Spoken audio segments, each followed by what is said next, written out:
said, how are we going to find companies in areas of innovation? Somebody said, well, you need to speak to Leonid Bakman. Leonid Bakman runs an organization called the Israel Innovation Institute, and they're pushing digitization of government services in Israel in areas of health, automotives, agriculture, and education. And I said, Leonid Bakman, that name seems familiar. My neighbor. Turns out that Leonid Bakman lives 2 doors down on my street, and has just this fantastic organization which is really driving innovation, digitization of services in Israel in matching projects with the Israeli government.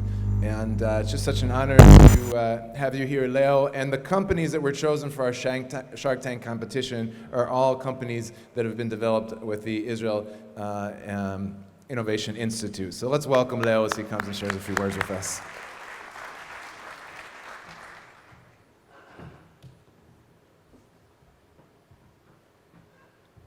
So, hi everyone, thank you for being here. Actually, I spent here the last 2 hours, I think, and it made me to completely change what I thought to tell you. So it will be a bit less fluent, I guess, but the idea is basically to tell you the story of the Israel Innovation Institute. Do we have the PowerPoint? So until we will have the PowerPoint, the idea was to tell you all the numbers and why it is so important to have innovation, but Adiv already did it. And beyond that, you came here with good stories, so I think that it will be a better way to spend the 10 minutes, 20 minutes before your lunch, actually to share with you the story of the Israel Innovation Institute. So fast forward, I'm an entrepreneur for the last 20 years, dealing mainly with digital stuff or how to bring digital capabilities to new environments. And 8 years ago, when 10 years ago, when my first kids started to join our family, I felt that we're supposed to do something in Israel beyond military service in a few startups. And the idea was basically, I'm coming from the high-tech industry. I was fortunate enough, to go to the university and this and that. But if there is something very strong in Israel, is this kind of we are calling it dual economies. There is this high-tech industry, 7-8% of the workforce, and the rest of the world or Israel. And in numbers, you told about it, the statistics, so it looks fine. We are growing and everything is nice, but by the end of the day, it looks pretty bad. I'm, as an entrepreneur, also experiencing something else, which is, we are thinking about innovation, some kind of a mystical thing, but by the end of the day, not every innovation is a new drug or a new missile rocket to the moon. Huge amount of the Israeli companies, startups, it's basically to take existing technologies and bring them to new environments, in which basically you cannot do it without very, very, very effective collaboration with, let's call it domain experts, physicians, teachers, social workers, and stuff like that. So 10 years ago, at least from the ecosystem that I came from, most of the companies, at least in my mind, beyond the technological infrastructures, did very unimportant things. And the feeling was that we are taking our best people and sending them to develop web applications, mobile, and I'm trying to be a bit polite in this audience, because they're doing also much better, much worse things. And my feeling was that we have a huge opportunity. We have a huge opportunity because if there is something in Israel that everyone is really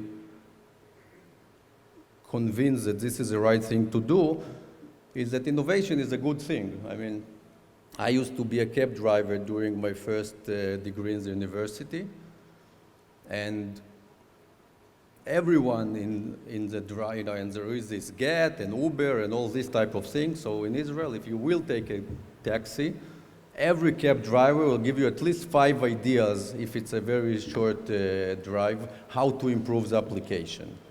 I mean, and no, seriously, Israel is a pretty complex place to be at, but if there is one thing that we all agree on, is that innovation is a good thing. And it doesn't really matter if it's a physician, a teacher, everyone. which is a huge power. It has nothing to do with technology, by the way. Just the idea of let's try to do something new, let's take a risk. One can say that we have a good vision, another can say that we have nothing to lose.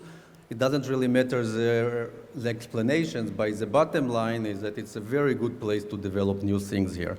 And my feeling was that if we will be able to build a very effective place, that I as an entrepreneur didn't really got it, to try new things, to develop, to take different technologies and work with people who are doing important things, again, as physicians and teachers, and actually work with these guys and help them, allow us entrepreneurs and allow the ecosystem to develop things that people actually need, we will be able to do two things. First of all, and at least from my perspective, this was the main idea, we will be able to make a social impact in Israel.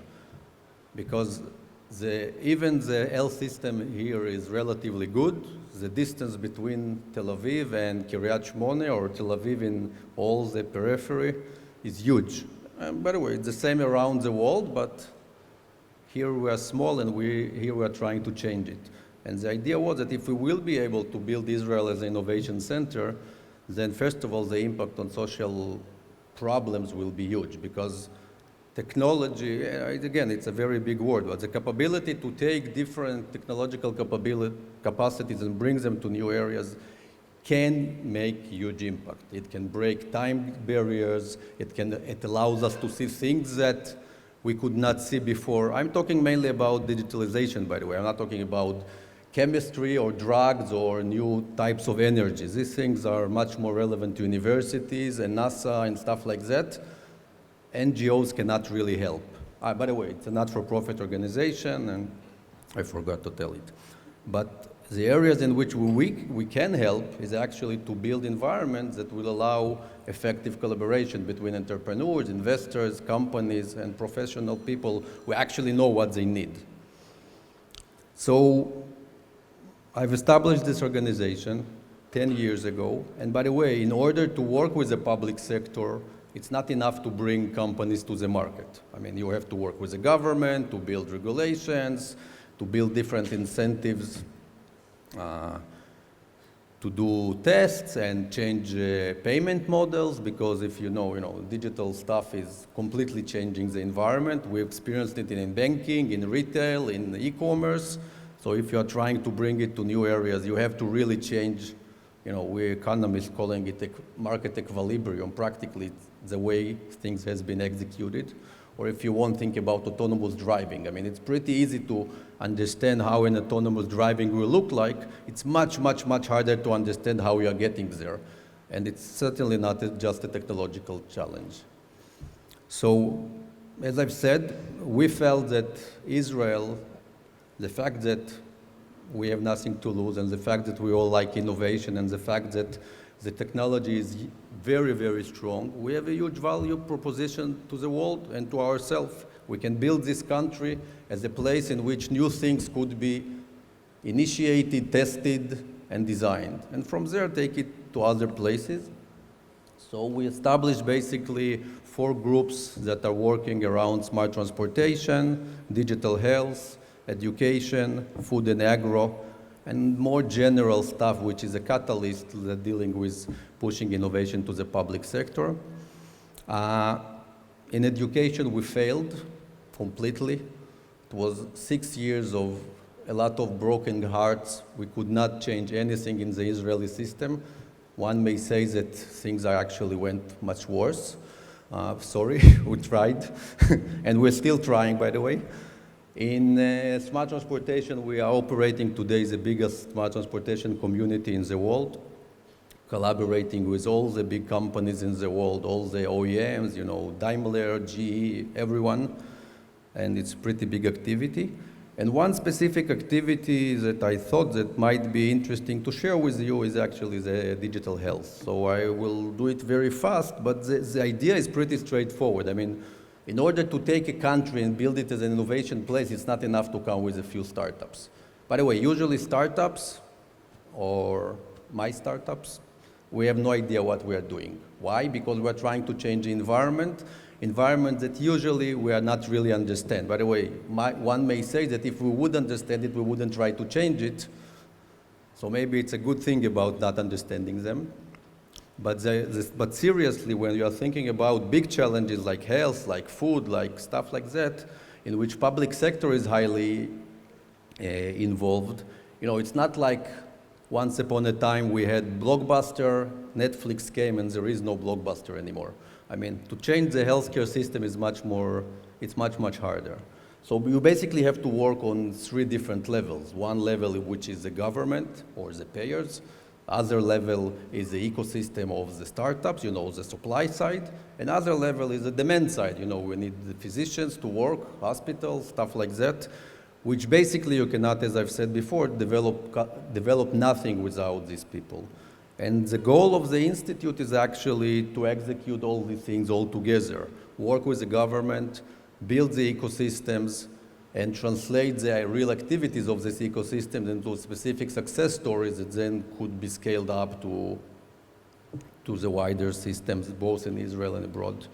So first years of the Institute, we spent most of the time on working with the government, initiated something like 6 or maybe 6 national programs, digital health and stuff like that. And then following these programs, we basically started to develop communities. And the idea of community is a pretty important one. You cannot have a community just of startups. In order to have a real effective community, you need everyone. You need startups, you need the professional world, in healthcare it's physicians, nurses, managers of hospitals and stuff like that. You need, all the representation of this ecosystem to be able to sit together. And then basically what you can do is give them enough beer and make them talk. And if they will have enough beer and you will make them talk, things will start happening. Because, it's not for-profit organization. We cannot dedicate resources to develop technology, but we certainly can create the conditions. And when things are starting to become real and conversations are starting to take place, then you have to go and build this, we are calling it open innovation platforms, that will allow these different partners build specific things. So, I'm jumping, yeah, cool. So basically in the last 6 years, leave the 6 years. Last year, we spent, I think, 50% of the resources of the Institute working with 31 hospitals in Israel. All in all, there is 42. With one idea, we want to come to you, build for you the processes that will allow you to effectively work with startups, because if there won't be processes, the startups will go to Mayo Clinic and won't work here. We're trying to do it not in Tel Aviv, but in the periphery. Work with the physicians around Israel and actually around the world to really define needs and make sure that if good teams are starting to develop things, they are developing things, not that they're things that someone needs, but there is a real wish list and real processes that allow these guys to develop and to implement their solutions for. And then when we have success stories, we can replicate it throughout the country. And this is basically the model. I mean, for the last 5 years, we're actually executing these processes on a pretty wide scale, both in healthcare, as I said, education, it was terrible, agrotech was much better. And now we're actually starting to implement it also worldwide. We have a very big collaboration with the EU. We have different collaborations with the ACC, with the American College of Cardiology, something of neurology, different things like that.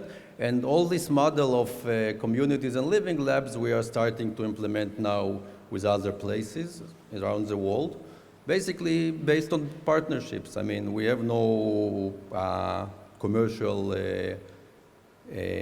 interest in this process. The only thing that we're trying to build is to position Israel, first of all, as a place that actually starting to, let's put it this way, create a bit less noise and a bit more good, because we certainly feel that we can do much better than we're doing today. And hopefully it will also contribute to social development of Israel. So thank you for being here today, and I'll be more than happy to answer your questions.